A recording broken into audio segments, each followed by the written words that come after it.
Hello from Andy of Art Mosaics of the Carolinas. I just want to take a few minutes and share a project I did with you this past year and the process that we use when a client decides they might like a mosaic. This is a wonderful picture a client took on vacation, and we decided that it would be great for their backsplash project above their stove. They sent me a picture of the area that the mosaic was going to go into. I do a color rendering. It gives them a good idea. It's not exact, but it's a good idea of what the project will look like. I actually insert the rendering into the space that it's going into, and this helps us decide what size it's going to be good for the project. After we decide the size, I go ahead and enlarge the photo and use it as inspiration to build the mosaic. I then take tracing paper and go over it and simplify things and decide how I'm going to put it together.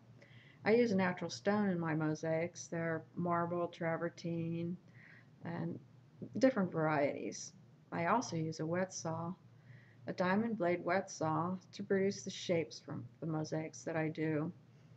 I use a wet saw because I don't want to take a ton of time putting millions and millions of little pieces together. It's not an efficient way for me, and it gets to be too costly for my clients. So every project I do, I develop different techniques, and here I'm working on the sunflower technique. I've decided to cut, the little shapes and then go back in and cut the petals. I don't want to put thousands of teeny weeny little petals, so here I'm redefining and making the petal a better shape.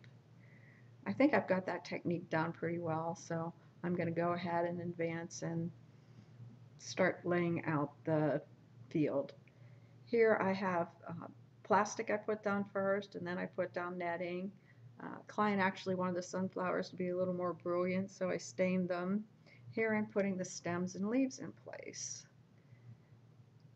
It's kind of like a little dance back and forth, and this is where I'm actually doing the background of the sunflower field. I have light and dark marbles intermixed. This is an ancient technique where you cut just shapes into triangles and fit them in between into the spaces. It seems to work really well to fill this in. While this took a while, I think it turned out beautiful. Here I've added the lane that goes in front of the villas. My client didn't want the villas to be the dominant thing in the sun. She wants the sunflowers to be dominant, so I reduced the size of the villas and decided what details I could use.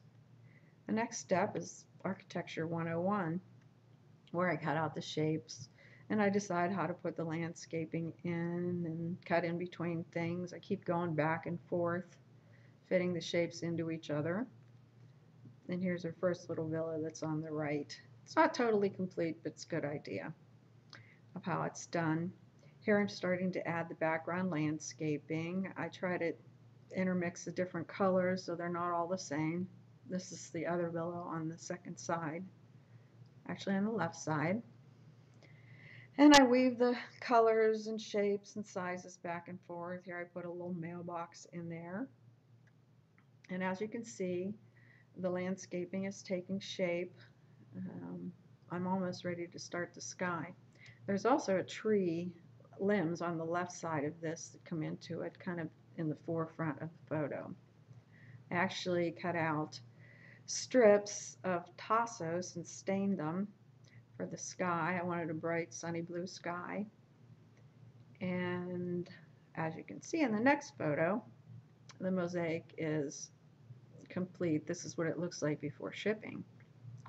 The next photo shows what it looks like after it's been installed into the project area. My clients love it. Now they've got a lasting, very unique memory of their trip in Tuscany. And thank you so much for taking a few minutes to watch my video. And remember, Art Mosaics is where artists function and your wish become reality. Have a great day.